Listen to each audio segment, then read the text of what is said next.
Welcome to the next edition of Shootin The Shot. We got another great guest, but first to introduce legendary CBO, Executive Vice President Larry Freedman, myself, LAFC defender, legendary veteran, appreciate that. And today we have on an even bigger legend than you and I combined, and that is Mia Hamm, two-time World Cup winner, two-time gold medalist, might get overlooked, four-time NCAA champion at UNC, which I can appreciate. Looking forward to talking to her. Can't wait. Owner of LAFC, great human, and someone who has been in the capo stand in the North End leading the 32-52. And here she is. Hey, Mia Hamm. Yeah, what's up? You like my shirt? What's up? Yeah, loving it. All right. I'm the one who panders to all guests. Yeah, I know. Perfect timing, and we just got done with the intro, so we went through all your accolades right off the bat. So we didn't want to bore you with that because I'm sure you've heard it all many times. No, I just want to make sure Larry's heard it. I understand. So I have a feeling this is how this chat's gonna go. Is Mia talking crap? We've spent a lot of time together. Yeah, and we should get it out of the way now, Mia. Shout out to Mark Joubert, friend in common. Yeah. Troublemaker extraordinaire. We'll just get right into it if you don't mind. Let's do it. We've got some soccer questions. We've got some non-soccer questions. Kind of all over the place, but perfect. Found it fascinating that you were in fact born in Selma, Alabama, and the last thing I think anybody thinks or that comes to mind when they meet you and get to know you is here's somebody from the deep, deep South, and wondering if your ultimate pump up the jam song is Lynyrd Skynyrd's Sweet Home Alabama. In certain instances, depending on how many drinks I've had, it might happen. No, my dad was career Air Force, and he went to flight school. There used to be a flight school, Craig Air Force Base in Selma. It has since closed. But myself and my two older sisters, we were all born there. And my dad, we spent, I think after I was born, it was about a year. And then we moved. He was able to finish his master's degree over in Europe. So we got sent to language school out in Northern California. And he and my mom kind of did the accelerated learning of Italian. And then we went over to Florence for about a year and a half to 2 years. And is that where your soccer passion began? It's where watching those games? Yeah, it's where my dad knew nothing about it, but imagine, I think they were in their late 20s, he and my mom with three girls, and they lived in a small pensione in the middle of Florence surrounded by Italians. So it's not like he was on an American military base or anything like that. So, and he befriended a neighbor who would drag him to Fiorentina games. And he was like, oh my God, I've heard of soccer, but I've never witnessed anything like this, the passion and how, people would just sit in front of their TVs for 2+ hours, and it was like the country would stop, whether Italy was playing or your local club team. And you bounced around from Italy, then you went to Wichita, and then you ended up in Virginia, right?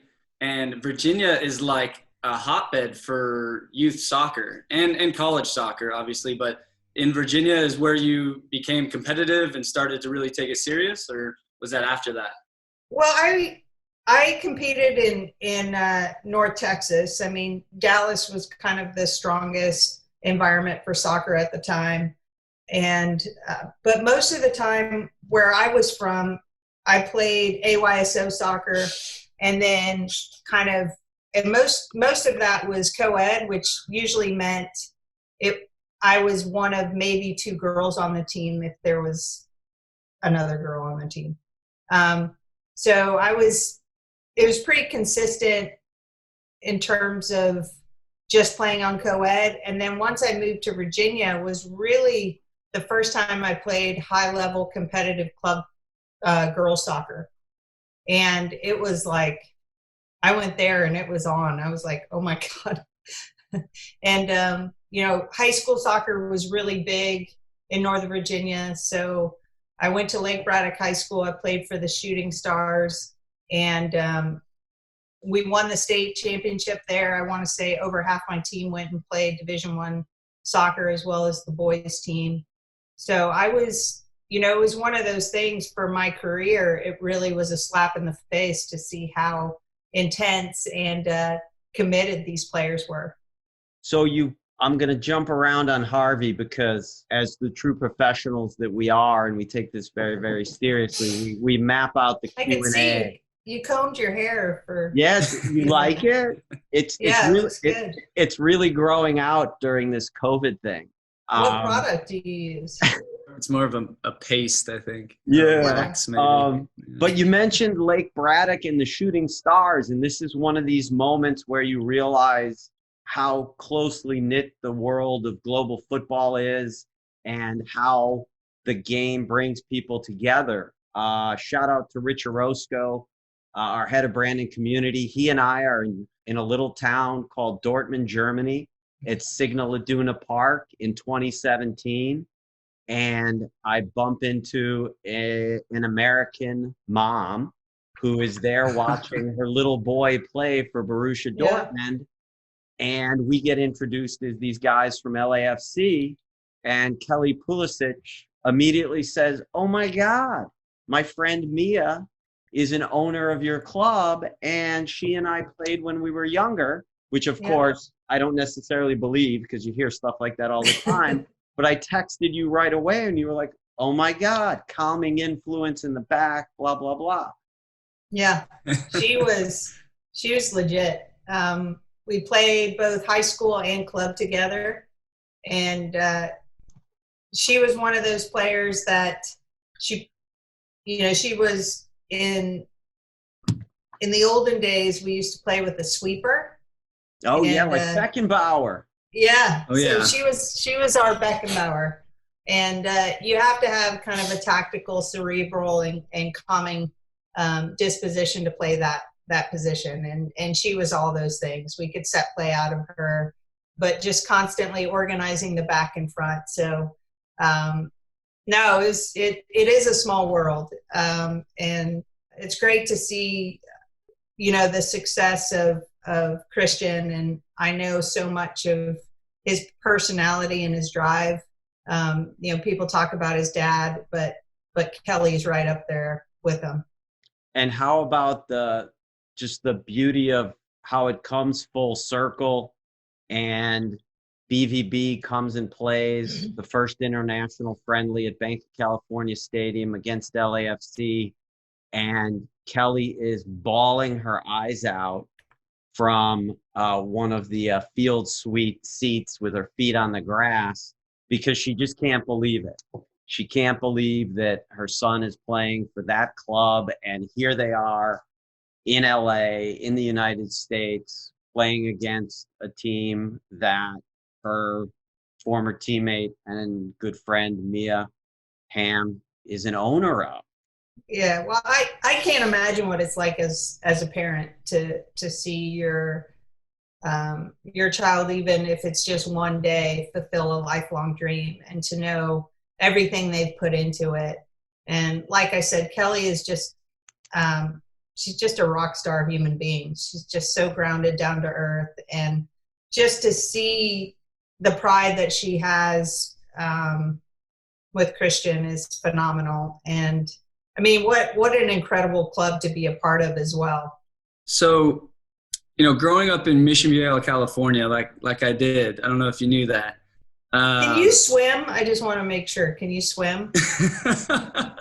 That is all we did in Mission Viejo, California. No, because Julie Foudy is from Mission Viejo, California. Yeah, no, I know that. I absolutely know that. And we did a swimming relay race with the national team once, and I was like, sweet, I've got Julie Foudy on my team. Like, she's going to swim anchor. She's from the swim dive capital of the country, of the world. And the Natadors. They had the Natadors. It was like a whole swimming club. It was huge. Yeah. She jumped in the pool, and I don't know what she was doing, but it wasn't swimming.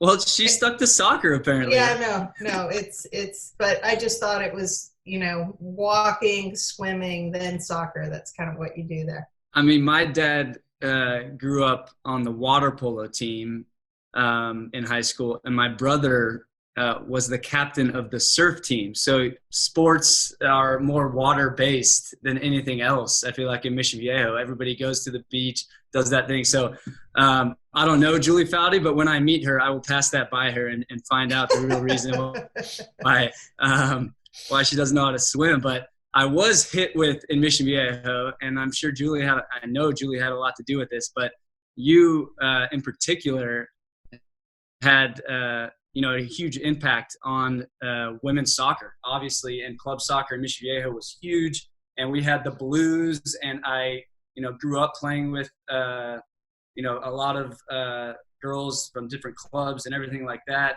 And you had such an inspiration in that area in particular. It was so evident, obviously, with the World Cups and everything. My question to you is, who inspired you growing up? You bounced around, you were in Italy. You had a large family, one of six. Yeah. I'm sure that breeds a lot of your competitive nature, but who inspired you to these great lengths? Well, first and foremost, it was my brother, Garrett. Like you said, there were six of us. Both my brothers were adopted when I was about 4.5, 5. So my brother Garrett was 8 when we adopted him. And then my younger brother was 2 months old. And so I was the fourth in line, which means you're invisible half the time growing up. But when Garrett kind of stepped in, he came into the family, he was just this amazing athlete. And I remember I was like, oh my God, this is so awesome. First of all, he was getting all this new sports equipment, which my dad was never going to buy me until my brother showed up. So it was like, sweet. I remember, I think we were at Montgomery Ward's. That's where we shopped a lot. Oh my. And my dad got Garrett a red skateboard, so I was able to get a blue skateboard, and I was like, this is going to work out for me. Your favorite sibling by far. Yeah, exactly. But more so, he just let me hang out with him because I love playing sports. It's what I did, and it's what filled me up. Didn't matter what was going on. So I would kind of hide behind him, follow him wherever he was going in the neighborhood on my bike, and jump into whatever games he and his buddies were playing. And so first and foremost, that for me was who inspired me. I mean, I watched him play, weekends for the Hamm family were jump into the VW orange van, drive to the soccer field. We'd get there about 7:30, and my dad would referee, and 4 of us would have games throughout the day, and you lived off of snow cones and hot dogs. And but I would always try to watch his games because he was so good. And if you fast forward from that, where your older brother was inspiring you, I have shared with you a number of times that experience of walking through an airport and seeing a 20 by 20 Mia Hamm advertisement. What's it like for you when you're walking through an airport, or have you had the experience yet with your kids where you're walking somewhere and wait a minute, isn't that you, Mom? Yeah. And is it you said the fourth being invisible to now being on billboards, like Larry said, that's got to be a lot different. Yeah, no, it is. And with your kids, it's pretty funny. We see it a lot when we're in Atlanta, Hartsfield. And so I remember going through Hartsfield with them, and they're like, "Wait, is that you?" And I'm like, "Yeah." They're like, "You look a lot different." And I'm like, "Different? You mean I look better now?" And so I can see in their brain, they're like, "Wait, what do I say? How's this going to end?" And no, but it's fun. I crack up. I occasionally get texts from friends, and they'll be like, "Why are you yelling at me?" They'll take a photo of it. And then to swing it all the way back to Orange County, you have had more than a small hand in helping Z and his brother Waleed with the Slammer and grow the game for girls and women in Southern California. Well, that relationship started through Nomar and his family. So Nomar's youngest sister was the first ever team that Ziad and Waleed coached, girls team. So they became very close with his family. He tells a story where the parents, after the first season, weren't very happy with Ziad and Waleed. And Nomar and his dad basically convinced the parents, no, I think they're going to be all right. I think they're good coaches. And Ziad would say I would show up to practice in like jean shorts and thought I was so cool. And but about 2008, 2009, I kind of took a year and Ziad would pick me up. He was living with Marie up in West Hollywood, and he would drive down every Tuesday. I would do sessions with them and down in Orange County. So we would spend at least an hour each way in the car and just talk about life and his experiences. But he really let me said, "Hey, the session is yours." And, playing and coaching are two totally different things. And so I really had to think about the game and how you organize a training session and sessions that I liked, but as well as talking to him on what he felt the players needed in that week. So trying to make sure that there was continuity from the warm-up to the technical session and then tactical, and then you get your numbers bigger. So I learned a lot. I grew a lot. And I think our friendship just deepened because of that. And like you said, it just made it a no-brainer when we were chatting with them about the possibility of including the Slammers as part of the LAFC family. Going off of that, we want to talk about, we've done it with each guest that we've had on. It's called Start, Cut, Bench. Now, we wanted to narrow it down, but you have so many championships and gold medals here, it's difficult.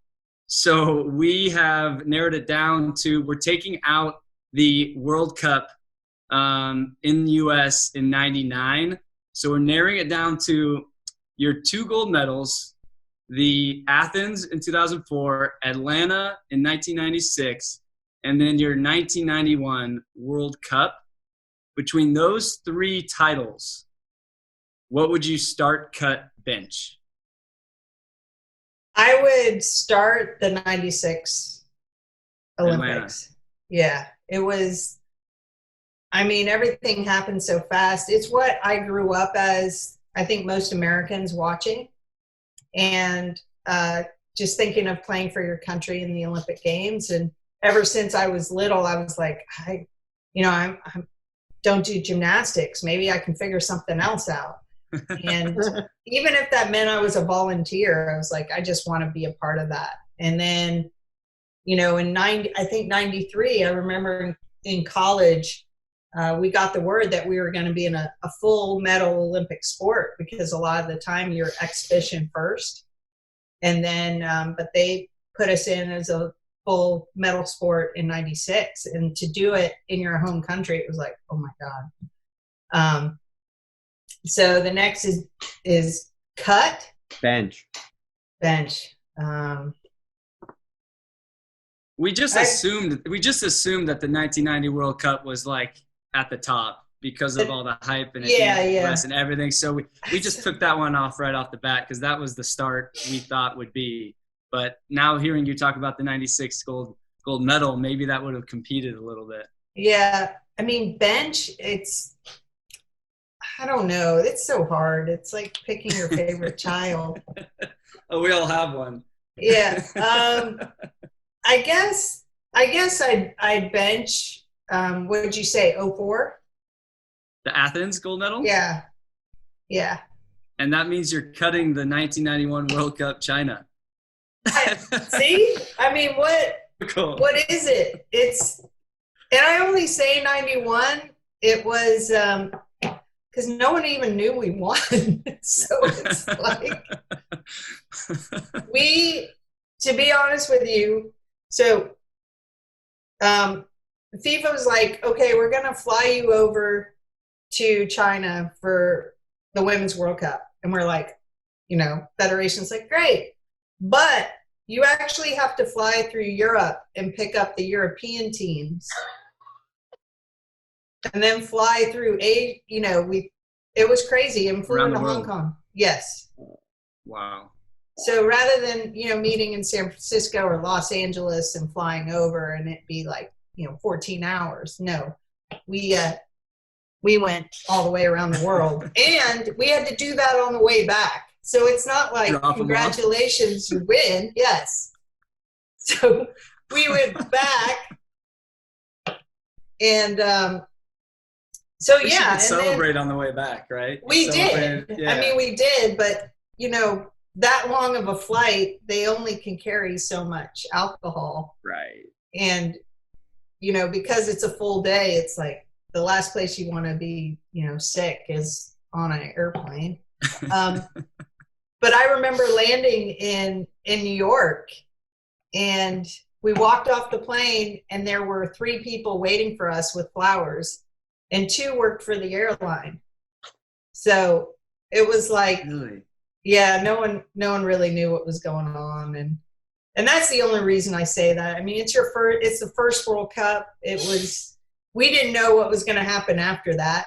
It wasn't even called the World Cup. It was called the Women's Championship for the M&M Cup or something like that. Really? Yeah. So there were a lot of things that are near and dear to my heart, but when you look at it, it wasn't taken as seriously in terms of the way it should have been. Yeah, of course. So that's the only reason I'm cutting it is because. So it's a tough question. Yeah. So let's get to one that was treated much differently. Yeah. And remembered much more fondly. 1999. And the final, I was watching a little YouTube highlight the other night, and as the game is going to PKs, the broadcasters are commenting on the fact that your teammate, I believe it's Michelle Akers, mm-hmm. who would normally take penalties, was out of the game. And the commentators are speculating on who's going to be in the 5. And they immediately say, with the camera on you, well, Mia Hamm, this isn't something she normally does, so she probably won't be in the first 5. Sometimes your best scorers are not your best penalty kick takers, so everyone's probably expecting Mia Hamm. What are your thoughts on that? She doesn't take the normal PKs for this team. My guess is she may be I don't know if she'll be in the first 5, but she may be relied upon when it comes to sudden death. And then, sure enough, there you are. Yeah. And Harvey and I were wondering, did you lobby the coach in the moment, or how did this come about? Well, I mean, Michelle got punched in the head. She was beat up. I remember that. Yeah, no, she had a torn rotator cuff, which she got from our quarterfinal game, celebrating with the fans. She was high-fiving. She was on cement, and a fan, instead of high-fiving, grabbed her arm. And so she slipped on the cement and basically tore her rotator cuff. And then she had she had Epstein-Barr, so chronic fatigue. I mean, this woman was like IV bags the entire week before we played, and especially after. And then it's a corner kick, and Bri comes out to punch the ball and kind of goes through the ball and through Michelle, and she's pretty much done. But we practice PKs after every session, every day of the World Cup and even training leading up. But the entire World Cup tournament, I could not hit my penalty kicks with any sort of pace. Like, I don't know if I had more weight kind of on my plant foot, so I wasn't going through the ball. So I had zero confidence. It's not like, oh, the goalkeeper's just making a good save. Maybe I'm tipping stuff. I just couldn't make clean contact, and I couldn't figure it out. So when the assistant coach says, hey, you're number 4, I was like, really? Like, have you not been watching me in training? Like, there's just no sting behind the ball. And so she kind of just looked at me and said, you're our leading scorer, you're taking one. And I said, all right, let's do this. Well, and that's crazy.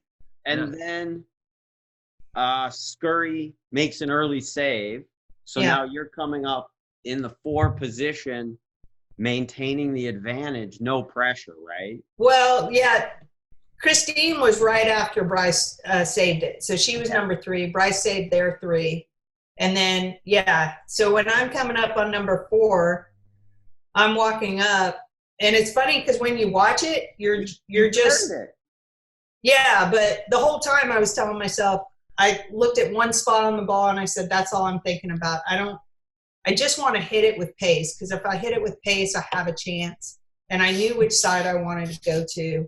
I also knew she was much stronger to her right than she was to her left. You could just see, goalkeepers have a favorite leg they like to push off on.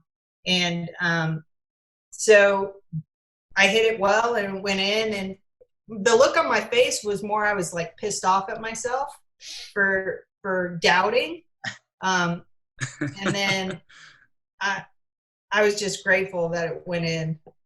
Well, you buried it. Have you ever thought back on it and wondered, like, if it wouldn't have been better if you had been in the 5 position and could have created a celebration? And no, you kind of go through, like, you look at where you fit in, and the coaches look at where you fit in, and they kind of decide for you. I would take some in games, but they were always predetermined. So if we had a PK, it was Michelle, then Brandy, then Carla, and then myself, like if it happened in the flow of a game. Are you the only player that they kind of told was going to take it? Because I know in a lot of penalty kicks, the coach would go like, how do you feel? Like, are you confident? Do you feel like you want to take it? But like with you maybe not having the confidence, do you think that they had to just be like, you're taking it? Yeah. Like instill the confidence in you? I think that's better. And now being a parent, like letting your kids kind of sit and stew about it rather than just saying, hey, guess what? You're jumping. And I think for me, just the confidence behind the appointment was so important as well. Like basically you're number 4. Yeah. Not like, how do you feel? Because as soon as they start making that face, you're like, oh, like it's as if you get smashed in the face and your teammate runs up and they're like, is it bad? And you're going, oh, no, it's all right. It looks good. Like immediately they start freaking out. So, but there's also the pressure of if a coach just comes up to you and asks you to take one, inherently because you want to like appease the coach, you're just like, yes, I can take one. Even though deep down, and I've had that feeling multiple times where I'm like, I am not confident whatsoever, but I'm going to say yes because I feel like I have to because they asked me to take it. Just like you're saying. So. Yeah. I mean, it's one of the reasons why I like, not just in the 5, but in the flow of a game, it's already assigned. Yeah. And then those players, like if if that player ends up having a knock, like they're the ones that were fouled or they've been kind of limping around the field, that they have the confidence to go to the second in line and say, hey, it's yours. Like, so, you know, with youth soccer, as soon as there's a PK, it's like, you know, 8 hands rise up and they're looking at their coach, me, where I was like, oh, it's so much better if just it's already predetermined. Well, it's also a World Cup, so there's a bit more pressure on that. There was a moment, you're not going to remember this whatsoever, but growing up on the youth soccer teams, I was on an under-17 national team, and we were together for 2 years. So I was there when I was 15, 16. We had like an exhibition game. It was like closed doors against you guys in like 99, around 99, 98, I would say, probably 99, 2000. I want to know if you actually even remember that one. Where was it? Man, it was on the East Coast. It must have been either Florida or somewhere in the Carolinas. My guess, it was probably, I remember playing down near the Miami Dolphins, like Fort Lauderdale area. Yeah, absolutely. We were in Sarasota, so we'd always bus anywhere and everywhere we could get a game. And we trained outside Orlando. That was kind of our home base there up in Lake Mary for 99. So but I remember that experience like it was yesterday because we were so excited. You guys have come off so many championships and everything. And as like a 15, 16-year-old playing against, you know, the women's national team, we were, you know, the most excited we had been to play against anybody, even into the World Cup. And I played against you. I was playing either center back or left back, and you were up top. No. So it was a highlight. It was a highlight of, you know, youth soccer and youth national team for me. But well, thank you for you know, playing against us. Those are such hard games for you guys. I remember, you know, there were some teams we would play, and there were some guys that were like, would come onto the field and they would be in their mind, I'm going to see how many times I can nutmeg, you know, these women. And so growing up playing with guys and knowing what that meant, I was like, oh man. There was one time this guy like nutmegged one of my teammates and started laughing. And next time he touched the ball, I was just like, just bladed him. I'm like, there was none of that. It was all respect. You know, we had guys like Eddie Johnson, Mike McGee on the team at the time, and everybody was super respectful, and we just really enjoyed it. And the highlight was like walking to the field with you guys and walking off the field with you guys, because we were able to like have a conversation and like you guys were celebrities. And you know, you just talk about how you inspire the youth women, and it's like you also inspire the men as well. So I appreciate that. well, thank you. So I have a series of quickie LAFC related questions. Sure. So what's my pregame meal? No. How did you come to be a part of the ownership group? Well, through Nomar, actually. He was when Henry and Tom Penn, because Nomar knew Tom from working at ESPN, and they would see each other a lot, and the thought was bringing either taking over Chivas, that was one option, or building, you know, a brand new club. And so Nomar, being from LA, and he had a cousin that played for Chivas. And so they were asking him a lot about the history of Chivas, both in Guadalajara and then obviously here. And then things kind of shifted to, that's not the model we're going with. We want to start our own club. And next thing you know, I'm having, you know, breakfast with the three of them, Nomar, Henry, and Tom. And they're like, we'd love for you to be a part of this. And, you know, met more of the potential ownership group. And I was like, I'd be a fool not to want to be a part of this incredible dynamic group of people and what they're building. LAFC. And so, it's a lot of fun for Nomar and I to be able to do it together. And, and then obviously our love for the game, it being such a huge part of my life, and then now being able to kind of share it with our kids, because sports is about, and life's about relationships, and us being able to be a part of LAFC, but creating the memories we have with our family. Sitting shoulder to shoulder as we do at the game, and seeing the kids, hold their scarves up, and singing with the 3252, and see their face light up when we score. Everyone's hugging, high-fiving. It's a lot of fun. So speaking of building the club, the first time I met you, and I barely remember it, I know you remember it more vividly because it was yes, very impactful for you. But it's 2015. No name for the club, no colors for the club, hadn't settled on LA as a location. We're looking in Orange County, or Long Beach, the San Fernando Valley, all over the place. And we end up at Goober's house. Yep. And we have this branding session.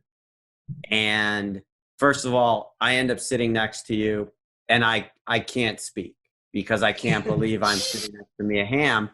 But for me, or because Batman was staring at you. Well, that was part of it too. Goober's Batman statue is a little imposing. Yeah. But the craziest thing that I ever experienced, and I'm curious on your recollection, was to be in a meeting, to have a computer at the head of a table where 8 or 10 other people are sitting together in person, and you have Tony Robbins on Skype. And even when he's not physically in the room, he kind of commanded the conversation, and didn't just command it through attitude and, his persona, but he had come armed with all of this research. I was telling Harvey how Tony was spouting all of these facts about talking to people at Sporting KC and the type of music they play in the venue and what they don't play, and how we need to think about that. Just curious about your memories of that session long ago and far away. Well, what really struck me, Tony's one of those people that it's not just a cerebral experience or an exchange. There's an emotional exchange happening. And so that experience kind of makes you kind of sit up and go, okay, this is going to be a lot of fun. Like, I'm going to learn, I'm going to learn something here. And one of the things I walked away with in terms of what we wanted for our club was when Peter Guber says, whatever we do, we have to be authentic. Because people can kind of see through everything else. You have to be real. You have to do what you say you're going to do. And you have to be what you say you want to be, or you're going to be. And so I just remember leaving that meeting, committed to that. Like, who are we? And we have to live up to really high expectations. But as he said, it's so worth it. Like, this is, when we go home at night, or the hard-earned money that our supporters spend to come and celebrate our great game, are we serving them in the best way possible? And so that's one of the things I'm most proud of about this club, is that it represents, our club, and that's top to bottom. That's, from the ownership group to our supporters to every player and staff member. It looks like Los Angeles. And that authenticity is why people continue to want to be a part of this club. And that's the pride that I see every single day. So, speaking of, I think it would surprise some folks just how involved you are at times in what goes on behind the scenes. You've done LAFC ladies nights. You recently did a happy hour with all of the women on the staff. And I don't know if you remember, but as I said to Will Ferrell, I have the video to prove it. You actually have laid down recruiting videos for us. Hey Jessica, it's Mia Hamm. We would love for you to join the LAFC family, and I know together we can make a difference. There was a woman who we were trying to convince to pick up her life and move from a good gig with the Tampa Bay Lightning and come 3,000 miles and join us at LAFC. And I texted you after meeting her in Tampa and asked if you could do a little video to try and influence her. And I don't know, maybe 3 whole minutes went by before you hit me back with a video. Wait, it was you that was asking for it? Yeah, sorry. Oh, shoot. I thought it was Tom. Yeah. She wouldn't have done it. Well, this is why I think the video was really, really good, but Jessica ultimately didn't take the job because it was with me. Oh, okay. If it had been with you, it would have been a different story. Yeah. And Sorry, go ahead. no, go ahead. No, I think, one of the wonderful things is I've been included in a lot. And I've been able to sit at the table and learn from everyone a part of our ownership group and at every level from LAFC. I've never felt that I've been put in positions to grow, but not fail. And, that for me is important because I have a certain skill set that maybe someone else doesn't have. And I think we've been very conscientious at making sure that whoever's put out in front with LAFC on their chest, once it comes back to that authenticity, that they're speaking from a level of confidence, but that there's an emotional investment there. I can't tell you what it's like to produce a movie. I've never done it. But I can tell you what it's like and what sports means to young girls because of what it meant to my life and how it changed the opportunities and the trajectory and where I am today. And those lessons I'm now transferring on to my kids. And, we have really kind of strong-minded, confident young girls and a son who believes his sisters can and should be able to do anything. And that's, led the way in terms of now there's a majority ownership group of women that run the St. Louis, which is amazing. How do you feel about being one of the first MLS owners, female? I feel incredibly grateful and proud. And I think, like you said, the trend it's just trending up and more women are becoming part, not just of the ownership group, but of coaching staffs. Yeah. You're seeing that happen. I think MLS, you're going to see it more. But it's one of those in terms of knowledge and experience and be able to give a different perspective. And I know it's something John and I have talked about, not me personally, because it's not a path that I've chosen post-career, but, it's something that they've talked about. And so, you're seeing it happen, and I'm just proud to be on the early side of it, and we'll continue to support the growth and the development of women in our game and at every level. So how did it come to pass that you ended up as the co-lead in the Will Ferrell introduction as an owner of LAFC at the Crest launch? Did you guys draw straws and you got the short straw, or you got the long straw? How did it happen? No, I think they looked at who else was a SAG member or had been a SAG member. Between Nomar and myself, it was like, I had seen Will's movie. So it was so funny because they threw me into the room with him and they were like, hey, Mia's going to introduce you. And I was like, awesome. And I just remember him looking at me going, I really love soccer. Like, I love it. Like, this is not, this is serious for me. Like, my wife played, my kids play, we coach our kids. Like, this isn't a joke that we're a part of this. And I'm like, I got it. I love it. And you see it every time he's there. Like, they're the best. It is true. So, one last LAFC question. First match in Seattle. We win. We go down and try and get a chance to see Harvey and the other guys on the team down by the locker room.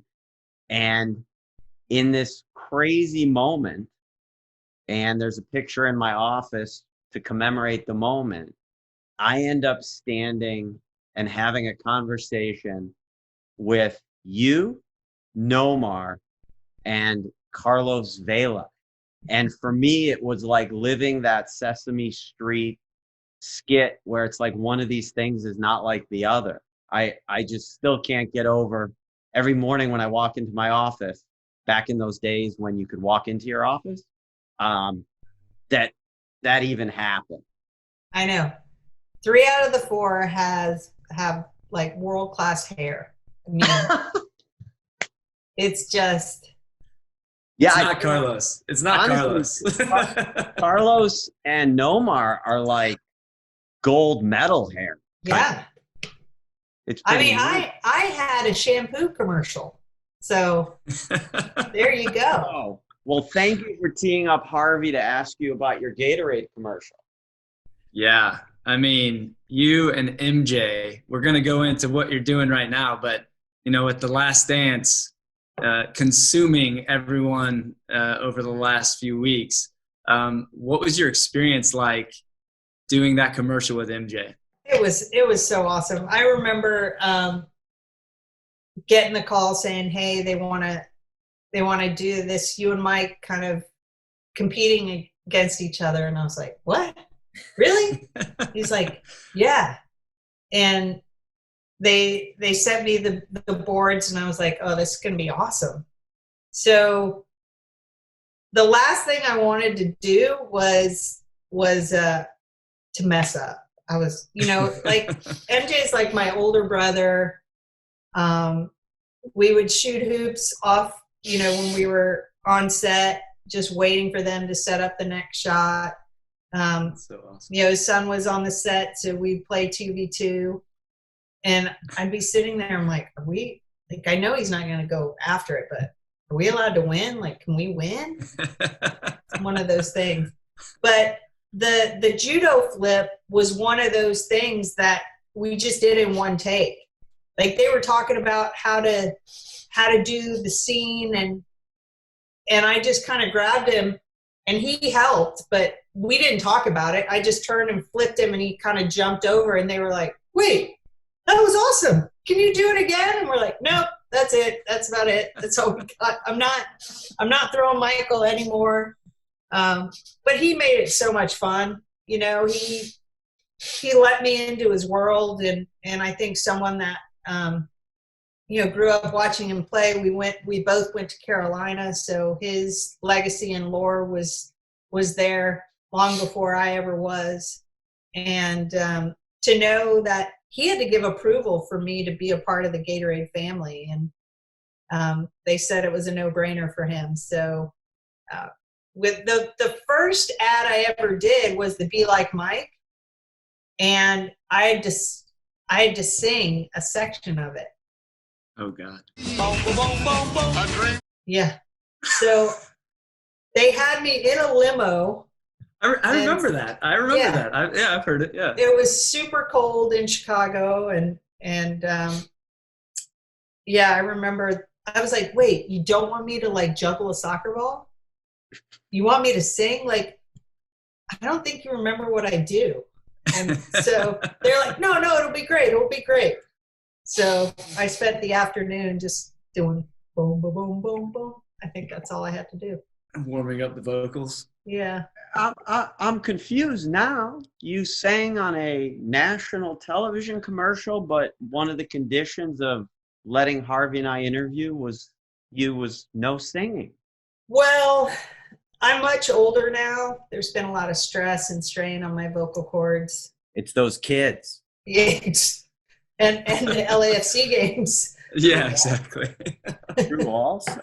Do you have any fond memories of the year, give or take, that you lived in Chicago when Nomar was a member of my Chicago Cubs? We loved it. I mean, it's such a great city. We were lucky to not live there from like November through, March. You're too smart.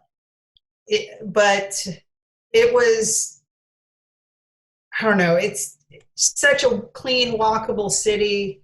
The fans were so receptive and kind to us. And, I don't know. I'm a big fan of history and sports history, and being able to be a part of the Cubs and walking into Wrigley and all, just being able to live that for the short amount of time we were able to do it. And, for a young couple, it was fun. Like it was like he went to work from 9 to 5. I mean, majority of your home games are at 1. So he was done by 5. We'd be like, yay, let's go out to dinner. Rather than, a lot of the times he would get out at 11:30, midnight, and, have to be at the ballpark the next day at noon. So we really enjoyed it. It's such a great city, and the people are amazing. That's great. So speaking of Nomar, I was remembering an NHL trash talking moment the other day that Patrick Waugh, the goaltender for the Canadiens and the Colorado Avalanche, had with Jeremy Roenick, again, of my Chicago Blackhawks. And at one point, Patrick Waugh said, I can't hear what Jeremy's saying because my Stanley Cup rings are blocking my ears. And I'm just wondering if at any time when you get into it with Nomar, you say something like, I can't hear you because my gold medals are clogging my ears. No, I just say, hold these. Now, occasionally he'll say, the hardest thing to do in sports is to hit a baseball. And I'm like, okay. No, he's incredible at what he did. I always laugh. I'm like, honey, you can get hit by a 95-mile-an-hour fastball and not shed a tear, but you get a sore throat, and it is like death is on the doorstep. Like, I cannot figure this out. Did your girls turn him into mush as well? Yeah, he's much softer on our kids than I am. He's like, come on, they're not gonna live with us forever. Is everybody staying sane during this time in quarantine? Somewhat. Our middle schoolers are hanging in there. They have a lot more academic commitment than our second grader. We try to keep them occupied, and Nomar's got them doing like push-ups and stuff in the backyard. And I was saying we're playing wall ball. I don't know if you grew up playing that. Yeah. Oh yeah. The tennis ball. Yeah. But the problem with social distancing is if you accidentally throw it over the wall, you're probably not going to get the ball back, if ever, because people are like, I'm not touching it, at least for 3 days. and then you might get it back. So with the yards being what they are in Southern California, that happens a lot. It happened today. We were out there playing. When Harvey goes to training or returns to training tomorrow, it's kind of going to be the same thing. If somebody else's ball comes into his quadrant, he has to not allowed to touch it. Yeah. No, I think the other player has to run away from it so that I can go and actually retrieve the ball. Yeah. So you start up tomorrow? So we're starting up tomorrow, and I, being the elder statesman of the team, in picking up the earliest slot. Has to be the 7 to 8, but the 8 o'clock is the earliest slot, and I don't think anyone else is even considering the 8 o'clock slot. Everybody's like noon or later. So I think I might have the whole field to myself. We'll see. I'm sure you were so excited to get back out on the field. Just to have a field. I've been running in the street out front, or lifting in my garage. So to have a space to be able to work out and put some cleats back on, I think that'll be amazing. I don't know if we want to finish with a bang. I know there's no singing, but I do want to see if if maybe you've had a few grapefruit margaritas in you, if you'll bust out the uke real quick. The uke? What's great is there's like 4 chords that you can play. Do you have a song? Is there a song that you've learned? Or just a beat? Just give us a beat. You know what's hard is the strum. I mean, you play, so just a little banger. Well, they have the island strum, and you have to do the chuck. Yeah, oh yeah. And I struggle with that. Like I could do the first one. Ukulele's great. So you've just started playing since being in quarantine. Yes, and I'm thinking about, this is a beginner. Like if I got my kids one, this is what I would get them. It came with a case and a tuner. There you go. So you're good to go. The sound's okay, but I want a richer, deeper. So I'm like in the market for. I'm getting ready to take the next step and invest in a little bit more. My brother plays the ukulele. I alluded to him being a surfer, and he has adapted everything. So he plays guitar, plays ukulele. And it's like a nice little bonfire jam session. Just throw a beat out there and you'll have a good time. That's awesome. I will ask him what a good ukulele brand is, and I'll send it to you. I'll send it to you. And then I'll keep practicing. There you go. And when you've learned that first song, we'll ask for a recording. Unfortunately, it will not be any original material. Maybe we can work you into one of the festivals when we get back online at Bank of California. You do want to make money, right? The tickets will sell out. I'm sure of that. Yeah, it'll be a comedy rather quickly. Well, thank you so much for making the time, Mia Hamm. It is always great to talk to you. It's great to see you. We miss Good to see you at the bank. You're looking good, Larry. You're looking good. Well, I think it's because I let the hair grow out. Thank you very much, Mia. I really appreciate it. Jordan, take care, and best of luck to you. Enjoy being out on the field again. Send our best to the family. Stay safe. I will. You too. All right. Bye. Thank you.